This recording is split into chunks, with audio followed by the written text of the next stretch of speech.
buenos días a todos. ¿Cómo están? Muy bien, estos domingos estuvimos hablando acerca de la razón de nuestra existencia, la gloria del Señor.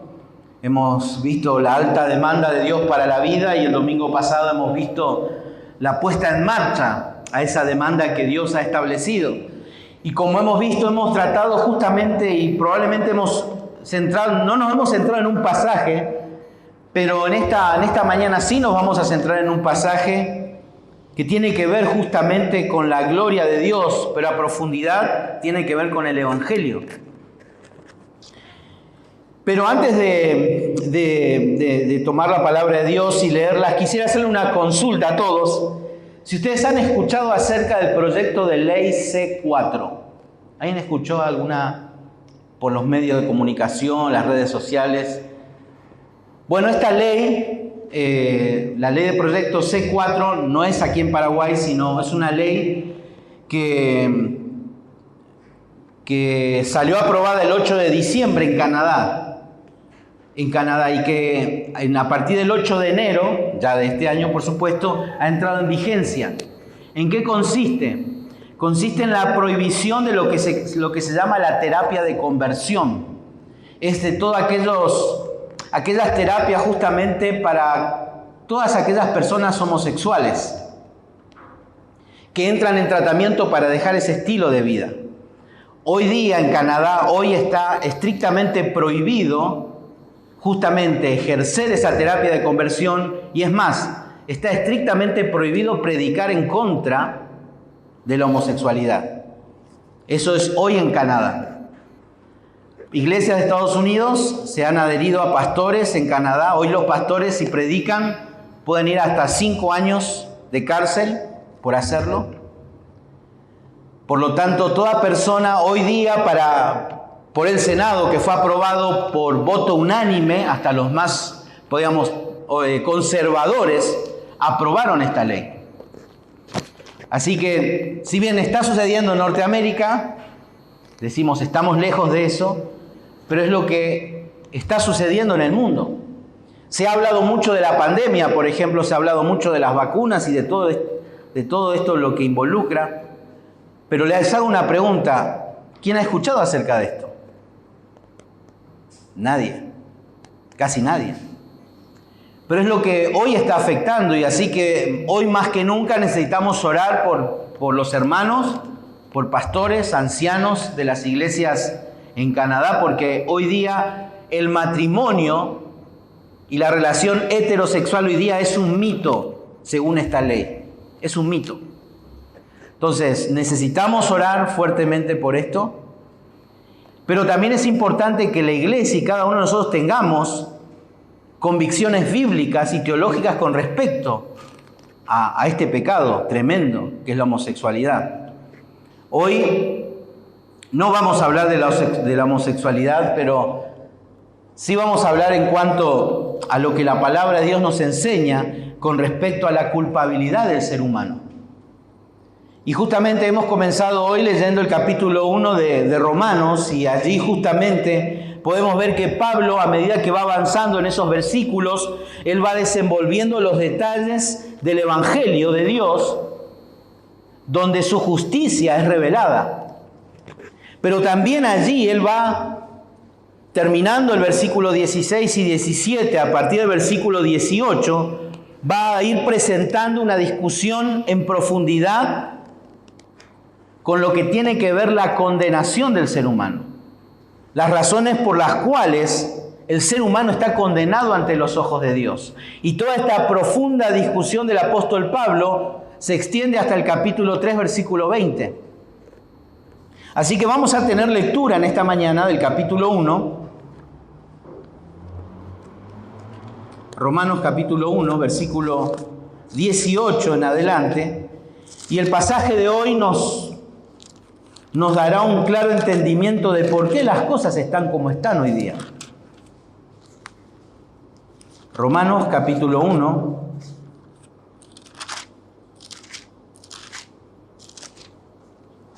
versículo 18 hasta el 32. Y vamos a estar leyendo la palabra de Dios en esta mañana. Porque la ira de Dios se revela desde el cielo contra toda impiedad e injusticia de los hombres que detienen con injusticia la verdad. Porque lo que de Dios se conoce les es manifiesto, pues Dios se lo manifestó. Porque todas las cosas invisibles de Él, su eterno poder y deidad, se hacen claramente visibles desde la creación del mundo, siendo entendidas por medio de las cosas hechas, de modo que no tienen excusa. Pues habiendo conocido a Dios, no le glorificaron como a Dios ni le dieron gracias, sino que se envanecieron en sus razonamientos y su necio corazón fue entenebrecido. Profesando ser sabios, se hicieron necios y cambiaron la gloria de Dios incorruptible en semejanza de imagen de hombre corruptible, de aves, de cuadrúpedos y de reptiles. Por lo cual también Dios los entregó a la inmundicia en las concupiscencias de sus corazones, de modo que deshonraron entre sí sus propios cuerpos, ya que cambiaron la verdad de Dios por la mentira, honrando y dando culto a las criaturas antes que al Creador, el cual es bendito por los siglos. Amén. Por esto Dios los entregó a pasiones vergonzosas, pues aún sus mujeres cambiaron el uso natural por el que es contra naturaleza. Y de igual modo también los hombres, dejando el uso natural de mujer, se encendieron en sus lascivias unos con otros, cometiendo hechos vergonzosos, hombres con hombres, y recibiendo en sí mismo la retribución debida a su extravío. Y como ellos no aprobaron tener en cuenta a Dios, Dios los entregó a una mente reprobada para hacer cosas que no convienen, y estando atestados de toda injusticia, fornicación, perversión, avaricia, maldad, llenos de envidia, homicidios, contiendas, engaños, malignidades, murmuradores, detractores, aborrecedores de Dios, injuriosos, soberbios, altivos, inventores de males, desobedientes a los padres, necios, desleales, sin afecto natural, implacables, sin misericordia, quienes habiendo entendido el juicio de Dios, que los que practican tales cosas son dignos de muerte, no solo las hacen, sino que también se complacen con los que la practican. Oramos al Señor. Padre, queremos en esta mañana entregar nuestra mente a ti, nuestro corazón, nuestros ojos, pensamientos a ti, Señor, y meternos de lleno en tu palabra, darnos claridad. Háblanos desde tu sabiduría, Señor. Queremos comprender tu verdad en esta mañana. En el nombre de Jesús. Amén. Amén. Bueno, aquí justamente en todo este pasaje nos habla y resalta mucho el tema de la ira de Dios. La ira de Dios justamente va en contra de los pensamientos ilusos, podemos decir, de la humanidad caída. Pero también ha sido una gran piedra de tropiezo para los creyentes mismos hablar acerca de la ira de Dios. Y gran parte justamente del evangelismo contemporáneo tiene que ver mucho acerca del amor de Dios, tiene que ver con la vida abundante de Dios, con todas las bendiciones que hay en esa salvación, en la paz con Dios, y que en realidad son bendiciones de haber puesto la fe en el Señor Jesucristo. Pero eso no es el todo. Justamente aquí el apóstol Pablo nos presenta una clara exposición del Evangelio. Una clara exposición del Evangelio. Justamente la verdad que sigue en secuencia lógica tras el juicio de Dios en contra del pecado y aquellos que tienen parte en él, también debe ser escuchada la palabra de Dios. Aquí habla vamos a ver que a partir del capítulo 3, versículo 21, habla de una solución y de una buena noticia, pero antes habla de una mala noticia. Por lo tanto, este pasaje del 18 al 32 tiene que ver como tema central el mensaje del Evangelio. El mensaje del Evangelio. En todos estos versículos que hemos leído, justamente podemos decir que absolutamente todos los seres humanos necesitan de la salvación que es anunciada en el Evangelio, porque absolutamente todos los seres humanos son culpables ante Dios. Absolutamente todos los seres humanos necesitan de la salvación anunciada en el Evangelio. Todos, porque absolutamente todos somos culpables ante Dios. Y este pasaje del 1 al 18, del 18 al 32, si hemos de ponerle un título, tendríamos que ponerle sin excusas. Sin excusas.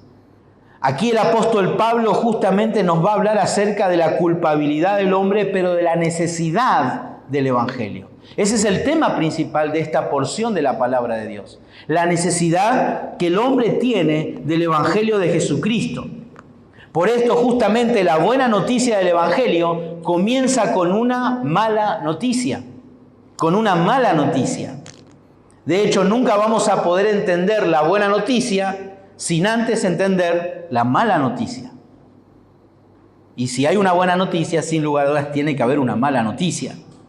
Y en esta oportunidad justamente no nos vamos a detener a considerar los detalles de este pasaje, porque es muy extenso, pero a la vez también es muy denso. Es muy denso. Con esto no estamos diciendo de que no lo enseñaríamos en alguna oportunidad de manera más detenida.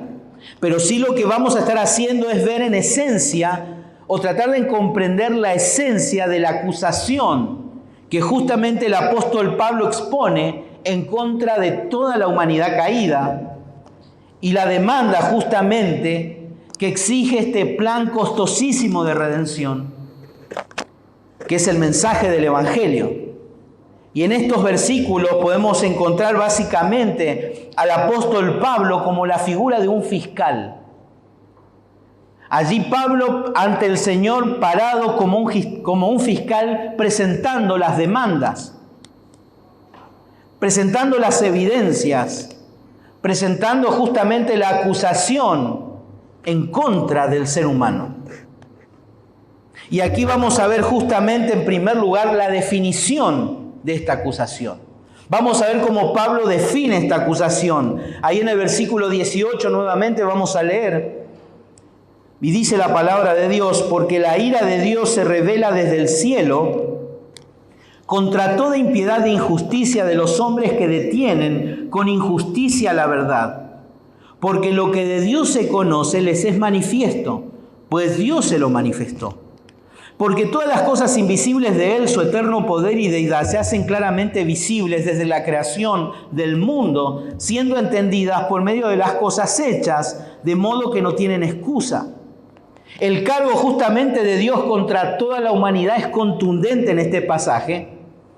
Y Dios se ha revelado justamente de manera visible en la creación. Y más adelante Pablo va a decir que Dios también se le reveló en la conciencia del ser humano.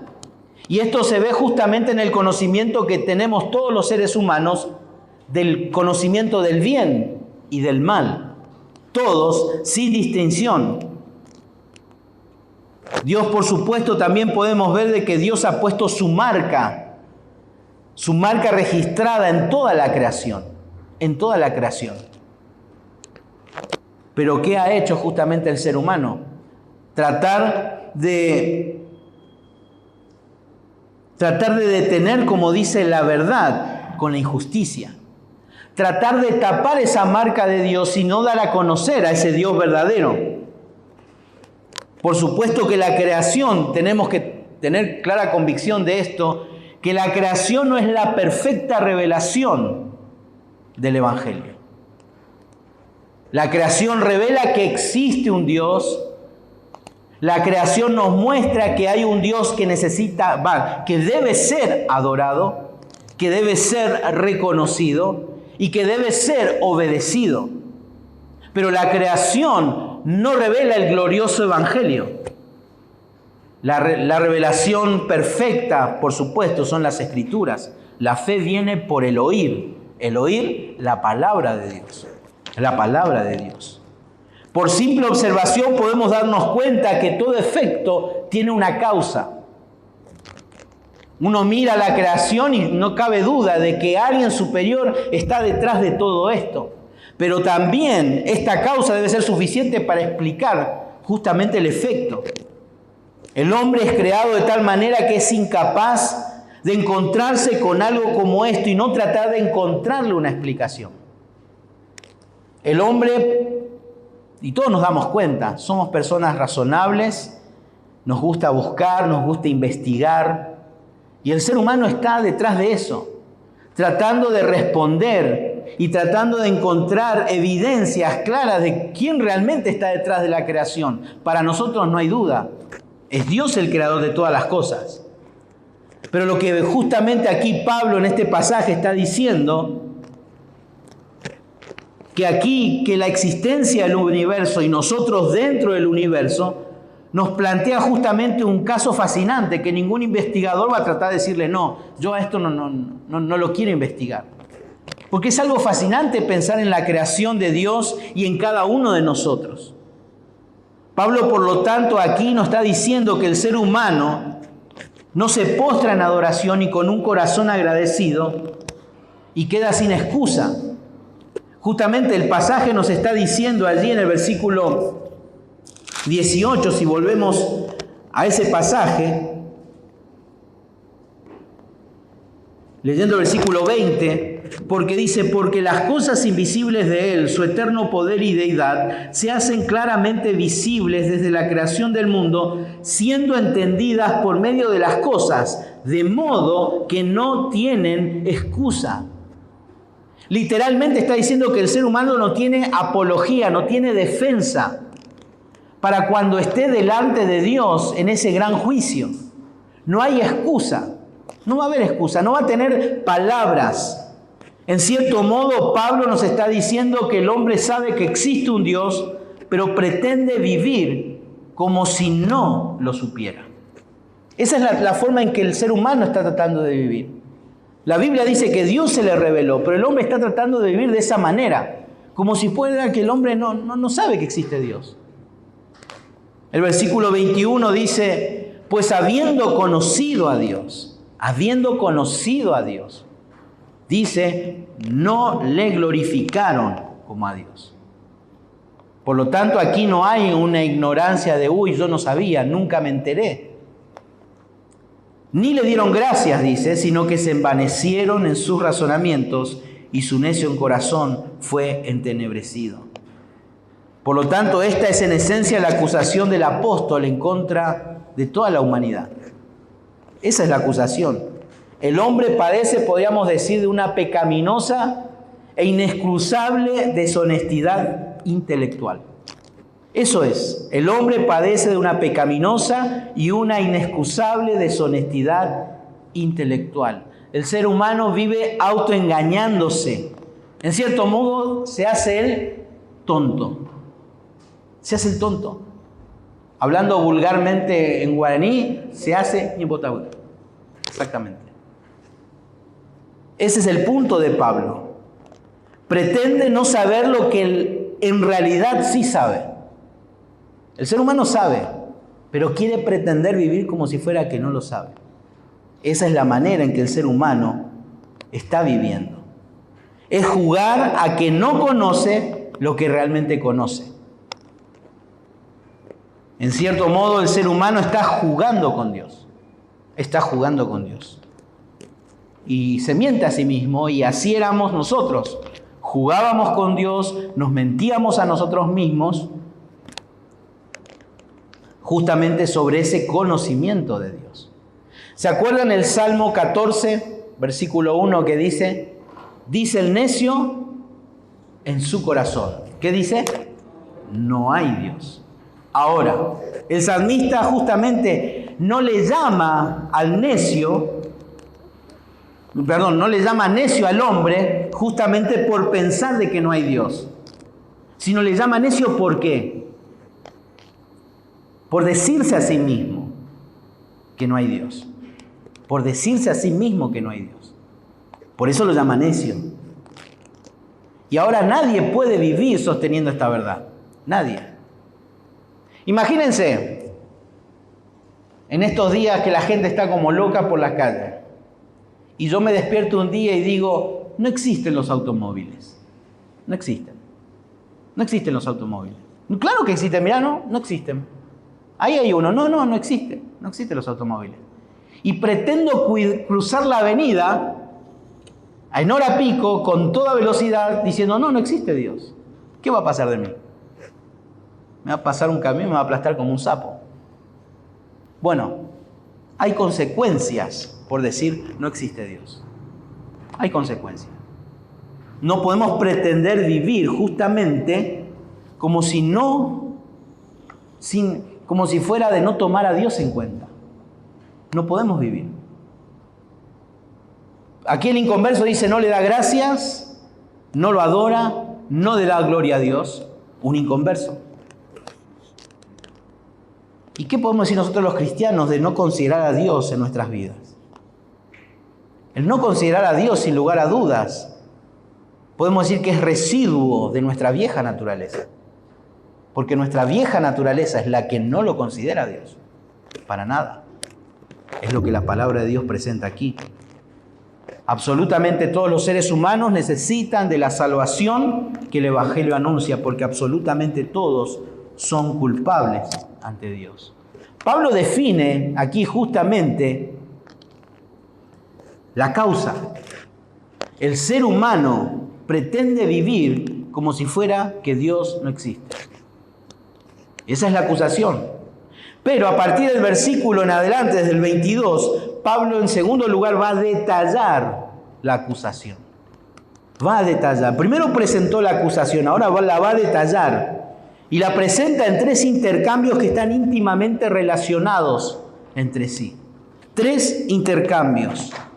Este detalle de la acusación se puede ver en primer lugar en el versículo 22, que dice: profesando ser sabios se hicieron necios y cambiaron la gloria del Dios incorruptible en semejanza de imagen de hombre corruptible, de aves, de cuadrúpedos y de reptiles. Por lo cual también Dios los entregó a la inmundicia en las concupiscencias de sus corazones, de modo que deshonraron entre sí sus propios cuerpos. Ahora, ¿cuál es este primer intercambio? ¿Cuál es este primer detalle de la acusación de Pablo en contra de la humanidad? En primer lugar, que el ser humano ha cambiado la gloria de Dios por la vanagloria del hombre. Que el ser humano ha cambiado la gloria de Dios por la vanagloria del hombre. Alguien dijo una vez que el ser humano es un religioso incurable. Juan Calvino, en la Institución Cristiana, en su libro, dice lo siguiente: caer, en cierto modo, dijo que la mente humana es propensa a caer en el olvido de Dios y fácilmente se inclina a todo tipo de error. Incluso, dice, inclinada a idear religiones nuevas y ficticias. También agrega lo siguiente: el corazón del hombre caído es una fábrica de ídolos, una forja perpetua, un refugio corruptible de idolatría. Y cuando hablamos nosotros de idolatría, no podemos pensar únicamente en adorar un ídolo, una imagen. Idolatría también es todo aquello en que depositamos nuestra confianza, en lo que buscamos nuestra identidad, nuestra seguridad. Por supuesto que no sea Dios. Y todo eso es un ídolo. Todo eso es un ídolo. Es aquello en lo que encontramos refugio en los momentos de dificultad. Eso es un ídolo. En otras palabras, la idolatría va más allá de imágenes meramente externas. Ella afirma que el verdadero origen de la idolatría no se encuentra en una imagen, no se encuentra en algo que nos dé identidad, se encuentra en nuestro corazón, en nuestro corazón. El producto, la razón de la idolatría no es la religión, es nuestro corazón, el corazón del ser humano. También a esto Juan Calvino decía lo siguiente: la naturaleza del hombre, por así decirlo, es una fábrica perpetua de ídolos. La mente del hombre, llena de orgullo y audacia, se atreve a imaginar un Dios según su propia capacidad. A medida que avanza lentamente, ciertamente abrumado por la ignorancia más burda, concibe una irrealidad y una apariencia vacía como Dios. Si alguna vez también alguien leyó acerca del pastor Tim Keller, Él decía también lo siguiente con respecto a la idolatría. Son aquellas cosas con las que contamos para hacer nuestras vidas significativas. Son aquellas cosas de las cuales decimos, yo necesito esto para ser feliz. O si yo no tengo eso, mi vida no vale nada ni significa nada. Eso es un ídolo. Eso es un ídolo. Y hoy podemos verlo desde cosas tan absurdas, tan pequeñas, que si no las tenemos parece que nuestra vida no tiene sentido. Desde objetos, desde animales, hasta personas.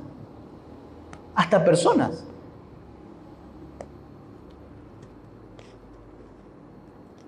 Los ídolos no siempre son, y esto es claro, no son inherentemente pecaminosos. Los ídolos no son cosas pecaminosas muchas veces. Dios creó, hizo a los animales, hizo el medio ambiente, pero hoy día esas cosas han ocupado el lugar de Dios, pero no son cosas pecaminosas. Entonces, ¿cuál es el problema de la idolatría? Nuestro corazón. Nuestro corazón. El corazón toma cosas buenas de Dios y las considera mejor que Dios. Eso hace. Nuestro corazón. Toma la creación y la pone por encima del Creador. Por lo tanto, un ídolo es cualquier cosa que captura nuestro corazón, nuestra mente, nuestro afecto, más que a Dios. Más que a Dios. Hay siempre preguntas difíciles por hacernos nosotros los cristianos. ¿Qué piensa si hoy usted pierde a su esposa? ¿Qué pasaría si hoy usted pierde a sus hijos? ¿Qué pasaría si usted pierde a su esposo? ¿Qué pasaría si pierde todo eso por lo cual ha luchado toda su vida y se ha esforzado? Pensemos, ¿qué pasaría de nuestra vida? ¿Se termina? ¿Qué pasaría cuando somos decepcionados o traicionados por un ser querido? ¿Se nos termina la vida? ¿Son todos iguales? Si ese es nuestro pensamiento, evidentemente eso es un ídolo. Es un ídolo. Y cosas que son buenas, agradables, dadas por Dios, cuando ocupan el lugar de Dios, se hace pecaminoso. Es un ídolo. Es un ídolo. El hombre busca desesperadamente en las cosas creadas lo que solo puede encontrar en el Creador. Por eso el ser humano es un ser insatisfecho.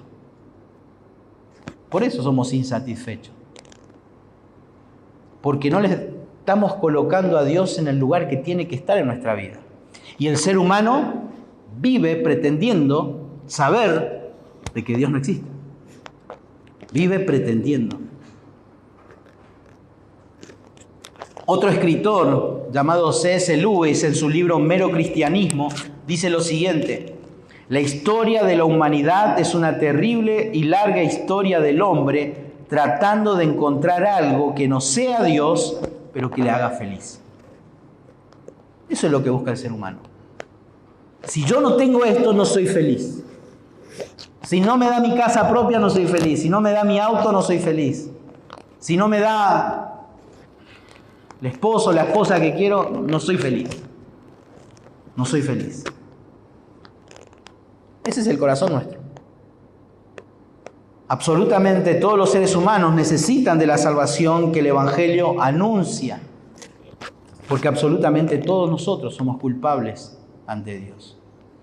El ser humano ha cambiado la gloria de Dios por la vanagloria del ser humano.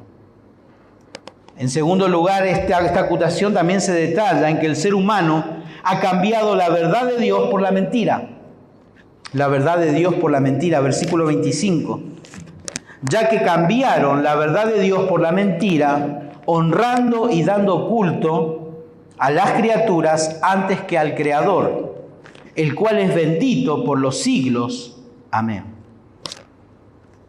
Nosotros tenemos que saber que el ser humano fue creado para girar en torno a la verdad de Dios. Pero en lugar de eso, el ser humano ha cambiado. Ha quitado la palabra de Dios y la verdad de Dios y se ha colocado el ser humano ahí, en ese lugar. en ese lugar. Y esto no solo nos convierte a nosotros en ególatras, sino también nos presenta que estamos en una profunda distorsión de la realidad. Este cambio justamente de la verdad de Dios por la mentira produce una profunda distorsión de la realidad. Esto quiere decir justamente que el ser humano ha decidido dejar a un lado a Dios y descansar justamente en la criatura, en la vanagloria del ser humano. Adorar a Dios, por supuesto, como es Él, es ver las cosas como son. Adorar a Dios como Dios es ver las cosas como son. Por lo tanto, eso es vivir conforme a la verdad. Adorarle a Dios por quién es Él. Porque para eso fuimos creados. Para vivir para su gloria. Para adorarle a Él. Porque Él merece toda gloria. Y eso es tener un claro concepto de la realidad. Adorarle a Él por quién es Él. Pero adorar a la criatura, adorarnos a nosotros mismos, es vivir una ilusión. Es vivir una ilusión. Y eso distorsiona completamente la perspectiva de la realidad. La vida misma, la de las cosas. El versículo 21 decía de este mismo capítulo: pues habiendo conocido a Dios no le glorificaron como a Dios, ni le dieron gracias, sino que se envanecieron en sus razonamientos. Y su necio corazón fue entenebrecido. Podemos decir que el ser humano justamente ha perdido toda la capacidad de razonar equilibradamente. Equilibradamente. Amamos la creación de Dios. Nosotros como familia amamos los animales. Amamos a los animales. Pero fíjense, hoy por maltratar vimos la pasada en el noticiero, una persona en Brasil dejó su perro en el auto y esa persona fue detenida. Y hoy día por matar a un feto, a un bebé, no es nada. El ser humano ha perdido la capacidad de razonar equilibradamente. Ha cambiado la verdad de Dios por la mentira. Y por eso está envanecido en su razonamiento y su necio corazón está entenebrecido. No puede ver con claridad todo. Con claridad. Cambiar la gloria de Dios por la vanagloria de las criaturas. Eso es lo que ha hecho el ser humano. En cierto modo, al hacer eso ha perdido el norte, el rumbo, el punto de referencia para poder interpretar la realidad de la vida. Por eso a veces miramos y dice, ¿cómo puede ser? ¿Cómo puede ser que esta persona haya hecho tal acto de maldad, de barbarie? ¿Por qué? Porque ha cambiado la verdad de Dios por la mentira.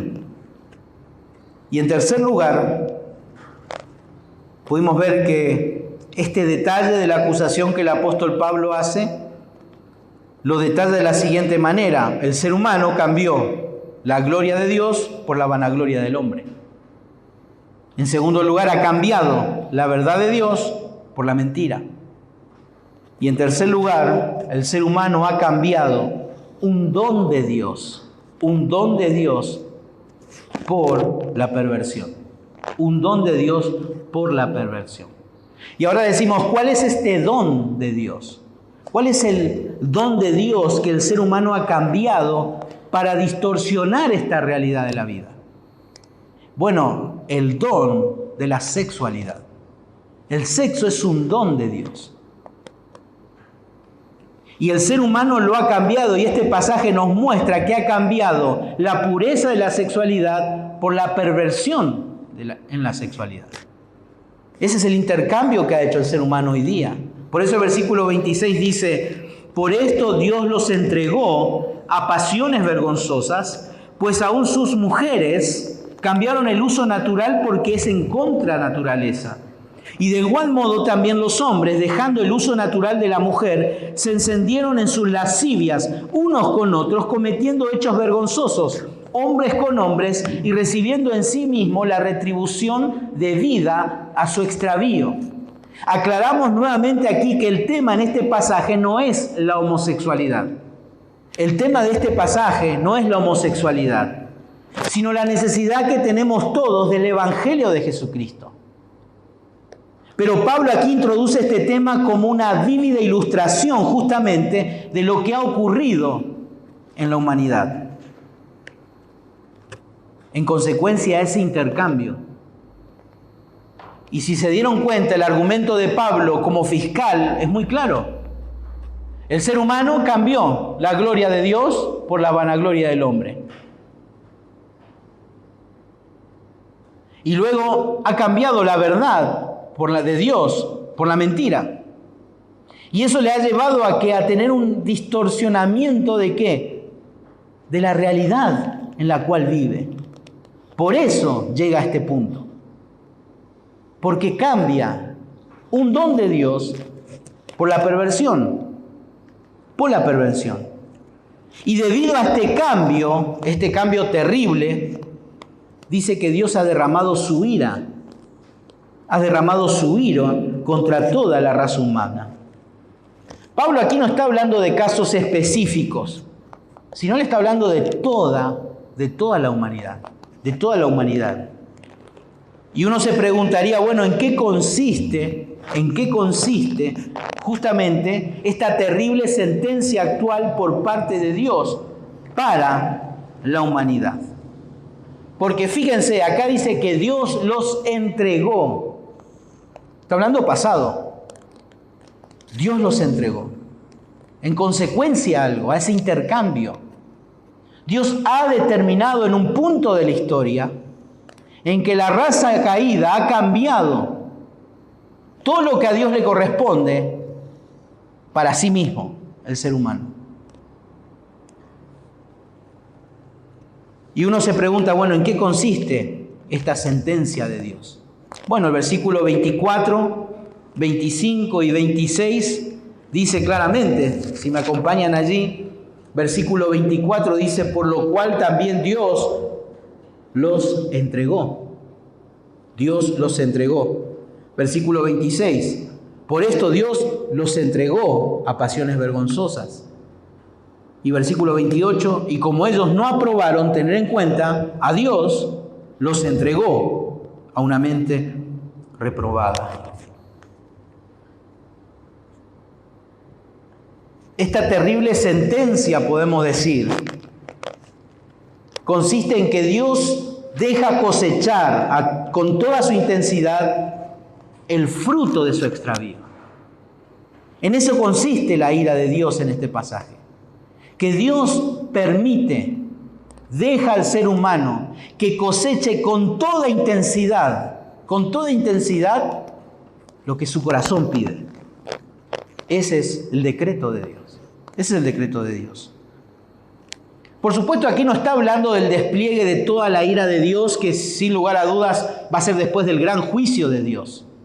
Está hablando justamente de un juicio actual que se manifiesta hoy.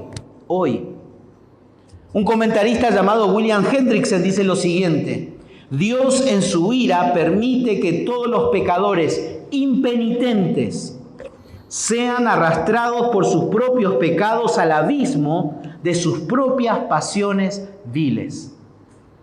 En eso consiste el decreto de Dios.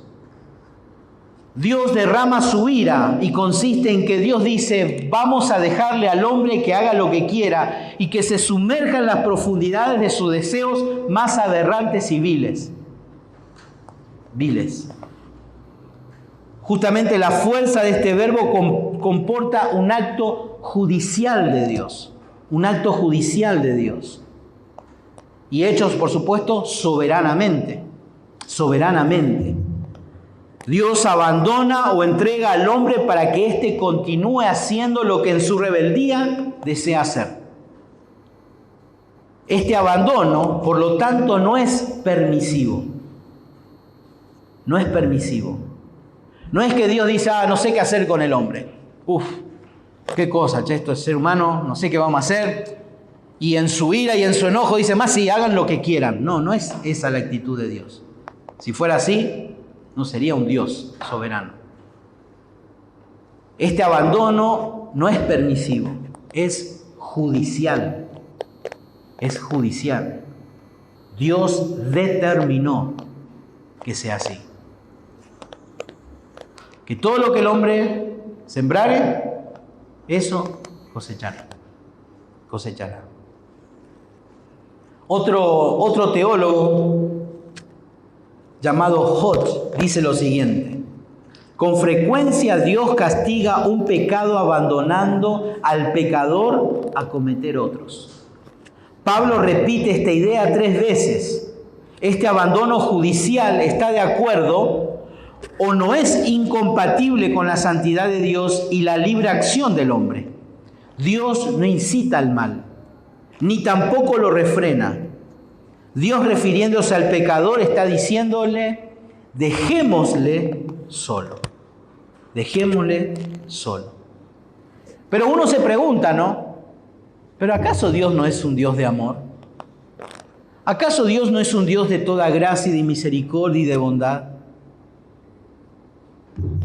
Bueno, por supuesto que Dios es un Dios de amor. Por supuesto que Dios es un Dios lleno de gracia. Que Dios es un Dios lleno de misericordia y compasión. Claro que sí. Y la Biblia no lo niega. Pero también la Biblia enseña que mientras Él es todas esas cosas, también Él es justo y santo. Y lleno de ira. Y lleno de ira. Fíjense lo que dice Levítico capítulo 26, versículo 30. Levítico 26, versículo 30. Justo hablando de la idolatría. Dice, destruiré vuestros lugares altos y derribaré vuestras imágenes y pondré vuestros cuerpos muertos sobre los cuerpos muertos de vuestros ídolos. Y fíjense cómo termina el versículo. Y mi alma os abominará. Mi alma os abominará. Está hablando Dios. Salmo 5 al 6. Los insensatos no estarán delante de tus ojos. Aborreces a todos los que hacen iniquidad. Destruirás a los que hablan mentira. Al hombre sanguinario y engañador abominará Jehová. La Biblia nos habla de la realidad de un Dios de amor, pero también un Dios que odia el pecado y que odia la maldad de los hombres y que no acepta al impío. La Biblia justamente nos habla de sus atributos. Y los atributos, al hablar de amor y hablar de su ira, no se excluyen, sino están unidos. Mientras Dios es amor, Dios también es un Dios de ira, es un Dios de enojo, es un Dios santo. No se puede separar eso. Nuestra mente no puede separar. Es Dios. Es Dios. Y precisamente porque Dios es amor, Él no puede permanecer indiferente al pecado. Porque Dios al que ama, castiga.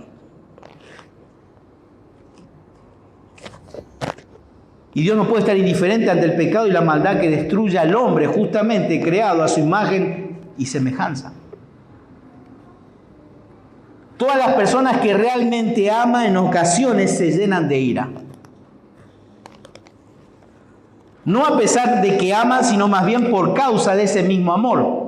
Si el hecho de ver arruinarse aquello que decimos que amamos, eso no nos produce ira, es un síntoma justamente de que no lo amamos. El verdadero amor no puede permanecer indiferente ante la violencia, la maldad o la crueldad. No puede permanecer indiferente a la injusticia. Dios manifiesta su ira en todas sus manifestaciones, no solo por su odio al pecado, sino por su amor. Cuando Dios está mostrando su amor, no quiere decir que Él está dejando a un lado su justicia y su santidad y su ira. Él sigue siendo Dios. Él sigue siendo Dios. O porque Él es amor, Él capaz, no es tan airado. Necesitamos dejar de ver a Dios como nos vemos a nosotros. Dios es Dios. Dios es Dios. La manifestación de la ira de Dios hoy es dejar que el ser humano haga lo que quiera, dejándole al hombre y a la mujer justamente que vaya detrás de sus deseos. Detrás de sus deseos.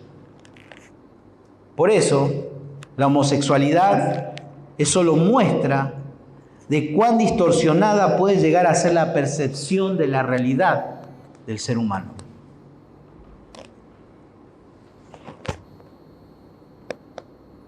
Si el hombre sigue dándole la espalda a Dios, esa realidad se distorsiona cada vez más. Versículo 24 dice: por lo cual también Dios los entregó a la inmundicia en la concupiscencia de sus corazones, de modo que deshonraron entre sí sus propios cuerpos. Pablo, cuando utiliza la palabra inmundicia en todas sus cartas, mayormente las hace mención en un contexto de perversión o abominación sexual. El apóstol Pablo. Por lo tanto, aquí está haciendo referencia justamente a aberraciones sexuales. Ahí cuando habla de inmundicia también podemos hablar de suciedad. Versículo 26 dice: por tanto Dios los entregó a pasiones vergonzosas, pues aún sus mujeres cambiaron el uso natural por el que es contra naturaleza, y de igual modo también los hombres, dejando el uso natural de la mujer, se encendieron en sus lascivias, unos con otros, cometiendo hechos vergonzosos, hombres con hombres, y recibiendo en sí mismo la retribución debida a su extravío. Y estos pecados justamente son catalogados por Pablo como pasiones vergonzosas, antinaturales y una conducta extraviada, perdida. Y justamente ahí la expresión cuando dice recibiendo en sí mismos la retribución debida a su extravío, pagando las consecuencias de esta desviación. Y muchos hablan acá de las enfermedades de transmisión sexual y todas esas cuestiones, pero aquí no está hablando de eso. Porque acuérdense, Pablo no está hablando de casos específicos, él está generalizando a toda la humanidad. A toda la humanidad. Aquí lo que se está refiriendo es justamente a que la perversión misma que hoy está el ser humano, es parte del juicio de Dios hoy para el ser humano. Si esto que nosotros estamos viendo, que cada vez decimos se está yendo de control, es juicio de Dios. Es juicio de Dios, que hace que el ser humano se endurezca más y esté más lejos de Dios. Es juicio de Dios. Muchos homosexuales perciben sus inclinaciones sexuales como algo natural y algunos creen que han nacido así. Y hay algo que nosotros tenemos que saber, que no son nuestros deseos justamente lo que definen nuestra naturaleza. No son nuestros deseos, son los propósitos de Dios. Son los propósitos de Dios lo que nos definen a nosotros. Por eso necesitamos hoy día estar parados ante la sociedad, que cuando nos preguntan o nos pregunten qué pensamos con respecto a la homosexualidad, que no le demos una definición o una declaración como diciendo que es algo malo. Esa no es una convicción. Y cada uno de nosotros necesitamos tener un claro conocimiento y una convicción, podemos decir, teológica de lo que es realmente la homosexualidad, que atenta contra el propósito de Dios. El propósito de Dios. El pecado ha distorsionado tanto la personalidad humana que ahora desea cosas que antes no deseaba. Pero este mal nos afecta a todos nosotros hoy día. A todos nosotros. A homosexuales y heterosexuales también. A todos. Pensar que el deseo de un hombre casado por otra mujer no hace que sea legítimo la poligamia. Entonces, la poligamia hoy día tendría que ser legítimo y eso no está bien. Y ese deseo por otra mujer tampoco está bien. Pero también es un punto que nosotros los cristianos no estamos exentos a esto. Aun como nosotros nos planteamos principios en la vida. Nosotros nos inclinamos a poner principios a nuestra vida tratando de satisfacer aún esos deseos. No quiero hablar de ningún punto acá para no entrar en debate ni nada de eso, pero nosotros como seres humanos, cristianos regenerados, aún arrastramos esa naturaleza pasada de que tratamos de acomodar ciertas cosas que nos gustaban en el pasado, en nuestra vida pasada, o que nos traen placer, y acomodamos principios a eso. No, yo no creo que sea tan malo esto, pero a otros sí. Pero lo acomodamos a nuestro placer. A nuestro placer. ¿Pero por qué hacemos eso? Porque seguimos arrastrando residuos de nuestra vida vieja. Nunca, o casi nunca, pensamos en establecer principios bíblicos en nuestra vida personal para darle gloria a Dios. Para darle la gloria a Dios. Y este es el tema en este pasaje.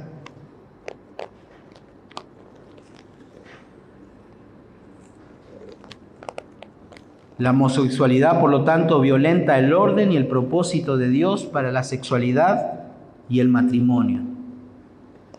Ahora, es verdad que existen varios factores que podrían incidir justamente en la vida de una persona que tenga esa inclinación pervertida. Varios detonantes pueden existir. Y algunos le echan la culpa a esas cosas. Pero lo único que hace es encender lo que hay en el corazón del ser humano. Alguien dijo una vez que si hoy a una criatura de 2 años, le ponemos el cuerpo de una persona de 30 años, es un asesino en serie. Es un asesino en serie. O imagínense cómo se pone un chico cuando no le das atención. Patalea, hace de todo. Imagínense un hombre de 30 años, donde aún no puede discernir algunas cosas con la mentalidad de ese niño. Es un asesino en serie. Porque no obtener lo que quiere va a matar. Porque es lo que hay en su corazón. Lo que hay en su corazón. Hermanos, justamente en este pasaje la homosexualidad no es lo único. No es el único pecado que se condena en este pasaje. O como podemos decir, tampoco no es la consecuencia final de por qué es el juicio de Dios esto. La ira de Dios no se derrama solamente por la homosexualidad. Fíjense lo que dice el versículo 28. Y como ellos no aprobaron tener en cuenta a Dios, Dios los entregó. ¿A qué cosa? A una mente reprobada. Para hacer cosas que no convienen. Estando atestados de toda injusticia, fornicación, perversidad, avaricia, maldad, llenos de envidia, homicidios, contienda, engaños, malignidades, murmuradores, detractores, aborrecedores de Dios, injuriosos, soberbios, altivos, inventores de males, desobedientes a los padres, necios, desleales, sin afecto natural, implacables, sin misericordia. Y si prestamos atención, Pablo hace una mezcla de pecados tan terribles como escandalosos, con pecados que para muchos de nosotros no es tanto. No es tanto. Pero Pablo aquí mezcla todo, pone a todo. Ni siquiera pone un orden de degradación. Él los va citando. Va citando así. La intención del apóstol justamente en este escrito es demostrar que todos hemos sido afectados por estos intercambios que hemos hecho nosotros los seres humanos. Todos esos pecados es consecuencia de haber cambiado la gloria de Dios por la vanagloria del hombre. Por haber cambiado la verdad de Dios por la mentira. Por haber cambiado justamente un don de Dios, la pureza de la sexualidad, por la perversión en la sexualidad. Y por esa razón en el capítulo 2 justamente Pablo también va a hablar a los moralistas y a los religiosos. Porque esto no es solamente una cuestión ahí de los gentiles, no, también de los moralistas, de los que dicen yo estoy haciendo esto, estoy haciendo bien. Y también para los religiosos que se aferran ahí a la ley y dicen, no, yo la estoy cumpliendo. No, Pablo les dice, por si acaso te crees exento de todo esto, esto también va para vos, le dice Pablo. Para todos. Todos somos culpables. Por eso allí Romanos capítulo 3, si me acompañan, versículos 9 y 10, dice lo siguiente, y ahí el apóstol concluye, ¿qué pues? ¿Somos nosotros mejores que ellos? Pablo dice, en ninguna manera. En ninguna manera. Pues ya hemos acusado a judíos, a gentiles, que todos están bajo pecado. Como está escrito, no hay justo, ni aun uno. Todos somos culpables. Todos somos culpables. Y es aquí justamente donde entra en juego el glorioso evangelio de nuestro Señor Jesucristo. Todo lo que Pablo estuvo explicando aquí es solo para ponernos en contexto de todo esto.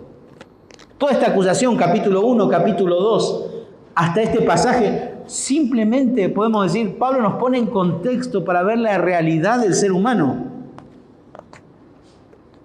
Y aquí nos habla de la sorprendente y extraordinaria noticia que Dios diseñó un plan de redención y salvación con el propósito de salvar a todo tipo de pecador independientemente de sus inclinaciones sexuales. A todos por igual, a todos por igual. Por eso el versículo 16 del capítulo 1 dice, porque no me avergüenzo del evangelio, porque es poder de Dios para salvación a todo aquel que cree, al judío primeramente y también al griego, porque en el evangelio la justicia de Dios se revela por fe y para fe, como está escrito, mal justo por la fe vivirá. ¿Y por qué necesitamos de esa salvación que el evangelio anuncia? Versículo 18, porque la ira de Dios se revela. Por eso necesitamos del evangelio glorioso de salvación, porque la ira de Dios ya se ha manifestado. Y lo que usted está viendo y lo que vos estás viendo en la calle es la manifestación de la ira de Dios sobre el ser humano, dejándole hacer lo que quiere. Dejándole hacer lo que quiere. El evangelio tiene sentido y siempre va a tener sentido en este contexto de la mala noticia. Por eso no podemos presentar un evangelio a una persona hablándoles que tiene un plan maravilloso para su vida, sin antes hablarles de esta noticia. De esta noticia. De que la ira de Dios está sobre él. Y que si no se arrepiente y no cree y quiere vivir pretendiendo de que Dios no existe, Dios lo va a dejar solo. Y va a pagar las consecuencias de todo lo que está sembrando. Todo. El hombre ha pecado tremendamente contra Dios, aún conociendo a Dios, él ha decidido pretender no conocerlo. ¿Y qué ha hecho Dios para resolver este espantoso y terrible problema? ¿Qué ha hecho Dios? Romanos capítulo 3, versículo 21.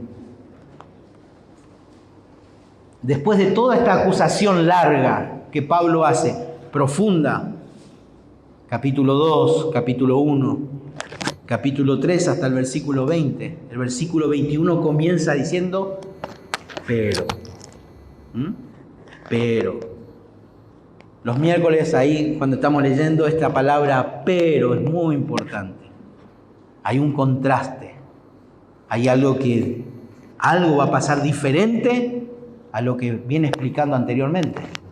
Dice, pero ahora, aparte de la ley, se ha manifestado la justicia de Dios, testificada por la ley y por los profetas, la justicia de Dios por medio de la fe en Jesucristo para todos los que creen en Él, porque no hay diferencia.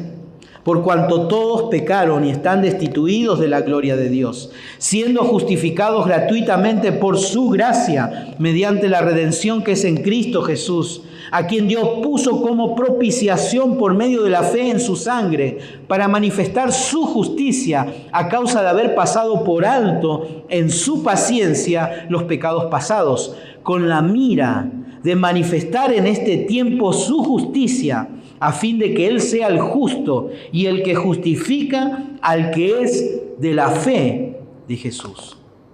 Dios resolvió este maldito problema causado por el terrible pecado de intercambio que ha hecho el hombre por un intercambio glorioso. Por un intercambio glorioso. El intercambio que se hizo en la cruz del Calvario.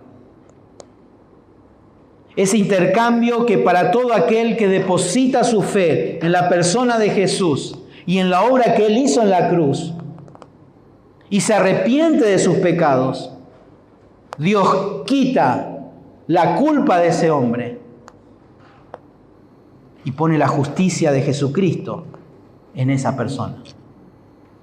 Ese es un intercambio glorioso. Y ese es el intercambio que Dios quiere hacer para destruir ese intercambio que nosotros en nuestra vida pasada lo hemos hecho. Por eso dice Romanos 5:8, mas Dios muestra su amor para con nosotros en que siendo aún pecadores, Cristo murió por nosotros. Ese es el intercambio. Ese es el intercambio. Pero hoy nosotros como cristianos también miramos la vida y decimos, qué frustrante. Queremos vivir en santidad, queremos vivir proclamando la verdad y parece ser que se nos está cerrando todas las puertas. Ahora en Norteamérica ya no se puede predicar esto. Canadá, y eso, ¿por qué no?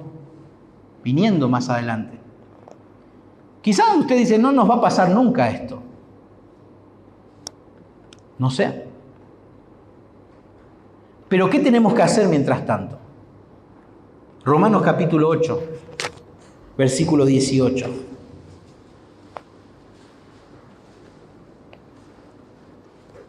Pues tengo por cierto, dice Pablo, que las aflicciones del tiempo presente no son comparables con la gloria venidera que en nosotros ha de manifestarse.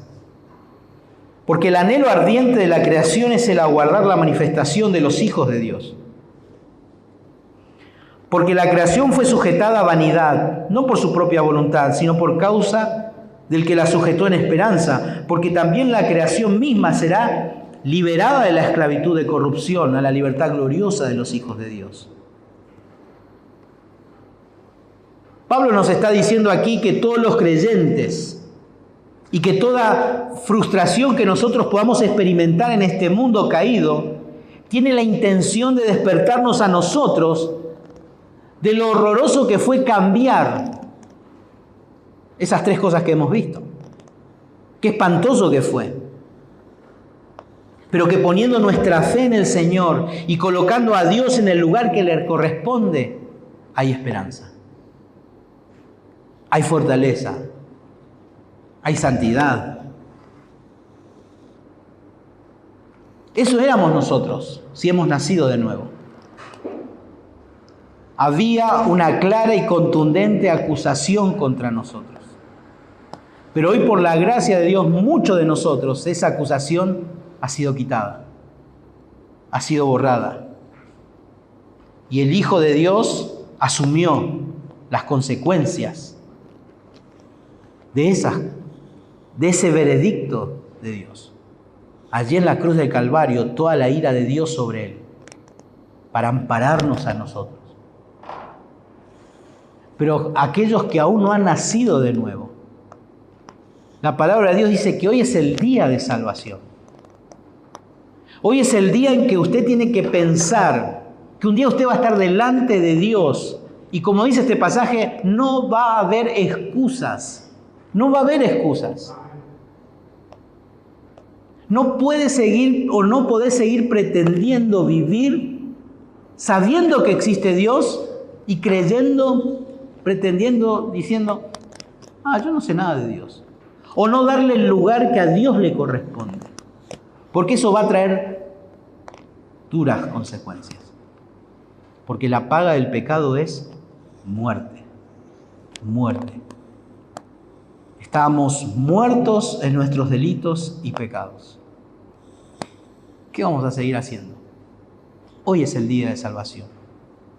O no sea cosa que Dios determine judicialmente, hasta acá llegamos. Suelto en tus pasiones, en tus deseos y en una vida llena de insatisfacción por tus pecados. Hoy puede suceder un intercambio glorioso. ¿Cómo? Creyendo que Cristo es el Señor, creyendo que Él es el Salvador, creyendo que Él es el Dios, que es Dios, el Creador, el Supremo, el Soberano, el dueño de todo, y que merece ser, y que es digno de adoración y de ser obedecido. Pero también creyendo en lo que Él ha hecho en la cruz del Calvario, cargando toda la ira de Dios, todas las consecuencias de tu pecado, para que Dios pueda declararte justo en el día de hoy. Si vos o usted hace eso, Dios dice que te hace una nueva criatura. Si confesares con tu boca que Jesús es el Señor y creyeres en tu corazón que Jesús fue levantado de los muertos, Él te salva. Él te hace su hijo. Este es el momento. Este es el momento. Y hermanos, y nosotros, ¿cómo no darle gloria a Dios por ese intercambio? Maravilloso, fabuloso, pero pensando en esto, en darle la gloria a Dios. En darle la gloria a Dios. En todo, en todo. ¿Oramos?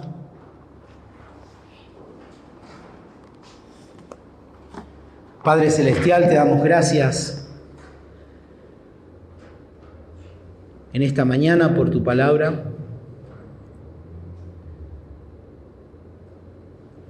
No somos dignos, Señor, de pensar en todo lo que has pagado para darnos vida. Nos humilla, nos avergüenza, Señor, siendo tan pecadores. Has decidido con una mente tan santa, tan pura, cargar nuestros pecados. Te damos gracias, Señor, porque has rescatado nuestra vida para no seguir corriendo tras nuestros deseos y nuestras perversiones. Te damos gracias que por gracia y misericordia nos has dado la posibilidad de conocerte a ti como el Dios, el Creador, el Señor, y darnos una calidad de vida, creyendo y conociendo al Dios verdadero. Pedimos por aquellos, Señor, por las personas que nos rodean, que aún no te conocen. Danos el peso en nuestro corazón de ser obedientes a la comisión de llevar el Evangelio a todo perdido. Danos la bendición, Señor, de ver tu gracia en la vida de otros. Pero sobre todo, danos la posibilidad de que podamos proclamar el Evangelio a los que no te conocen. Gracias te doy por la vida de mis hermanos presentes hoy. Pido por sus vidas. Y ante esta sociedad tan sucia, tan corrupta, pedimos también tu fortaleza para nuestras vidas.